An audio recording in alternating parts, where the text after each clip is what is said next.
EVPs, what are they and why are they so important? Let's find out right now on What the Fetch.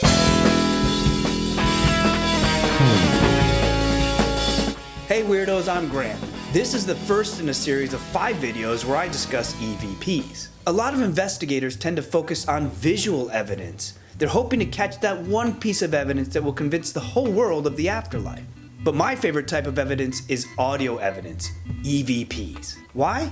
Because you get so much more information from an EVP than you do from video. For me, it is the most useful investigative tool.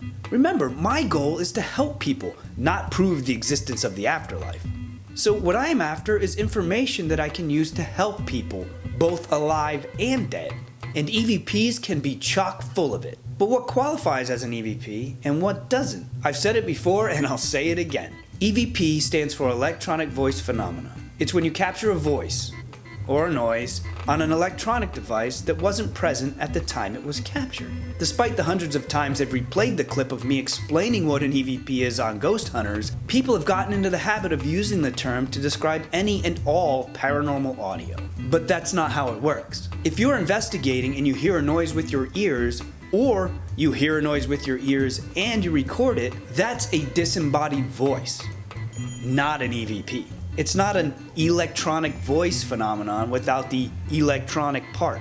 It has to be detected through a device first. Now, voices that are detected through electronic equipment and heard in real time, that's technically an EVP. Some people even use the term EVP to describe the equipment itself. Did you bring the EVP?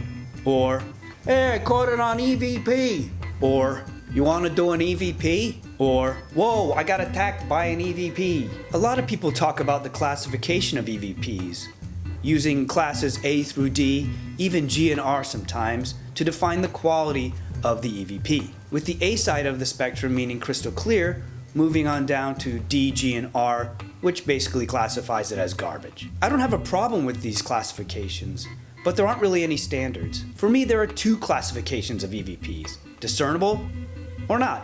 After just a touch of filtering, if you can't make out what the voice is saying, it's considered indiscernible and not useful. Here are just some of the reasons why I put so much focus into EVPs while investigating. First off, catching a voice when one isn't present is significant evidence in and of itself that something strange is going on. Secondly, if that voice correctly and consistently answers questions intelligently, that's a second layer of validation that something strange is going on. Thirdly, that voice can offer me so much information. I can learn so much more from the entity than the answers it is providing me to the questions I'm asking. By the tone of the voice alone, I can potentially infer age, gender, nationality, emotional state, time period, and more. Based on the type of responses you get, an EVP can tell me if I'm dealing with an intelligent human haunting, a residual haunting, or something else. I've even used EVPs to help demonstrate that someone wasn't schizophrenic. One of the effects of schizophrenia is hearing voices in your head. I had the woman write down on a piece of paper quietly what the voices were saying in her head. Separately, I was able to catch those same phrases in different voices on EVP. Hey, I caught it on EVP. Wild, right? I love this field. EVPs contain so much more intimate information than what you get on video. Exactly the type of information I need to help people. Plus with audio, the funnel to catch the evidence is wider. You don't need to have it necessarily pointed in the right direction, like you do with video. But like anything else, you have to be careful here to avoid contamination. I'll talk about that further on in the series. As said before, EVPs are so important. For example, one case we did back before the show involved a woman that was living in a house in New York City. Her family had lived there for 3 generations. Down in the basement, we kept getting an EVP of the name Beatrice. We asked the homeowner who Beatrice was and she had no idea. She contacted her mother and her mother didn't know. The mother suggested contacting the grandmother in a home. The response from the grandmother was, "Where did you hear that name?" She told us to head upstairs, knock a hole in the wall, and we'd find our answers. I'm all about knocking holes in walls, so we got permission, went up there, and busted a hole in the wall. Fortunately, we didn't find Beatrice in the wall. What we did find was a leather-bound journal. This journal was kept by the client's grandfather, who was involved in organized crime back in the day. There he kept a list of all his misdeeds to get it off his chest. As we looked through the journal, we started seeing the name Beatrice.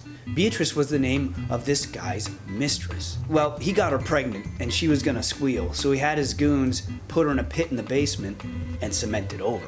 Well, at this point, we decided to head down to the basement, and sure enough, there was a patch of cement right where we were catching these EVPs. At this point, it was out of our hands. We gave the journal to the police and let them handle the rest. Now, we weren't there when they investigated, but we did find out that we were able to solve a 6-year-old missing person case with an EVP.